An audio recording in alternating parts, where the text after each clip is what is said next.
এবং সকাল 8:30টায় আমাদের প্রধান জামাত অনুষ্ঠিত হবে। সবকিছু ঠিকঠাক থাকলে ইনশাআল্লাহ ঐতিহ্যবাহী শাহী ঈদগাহ ময়দানে এবারে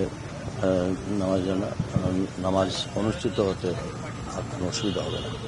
এবং এটা আমাদের বরুণার পীর সাহেবও এই নামাজ অংশগ্রহণ করবে।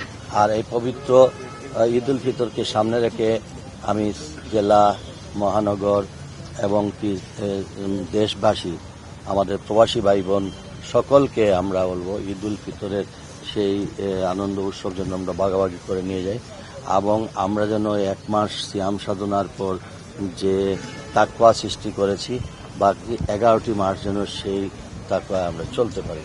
আর আমাদের মধ্যে হানাহানি, হিংসা বিদ্বেষ, প্রতিহিংসা এগুলা পরিহার করে দেশটাকে সামনের দিকে নিয়ে যাওয়ার জন্য এই দেশ আমাদের সকলের কাজে দল মত নির্বিশেষে ঊর্ধ্বে উঠে সকলকে নিয়েই আমরা সুন্দর একটা পরিবেশে যেন আমরা আগামী দিন চলতে পারি।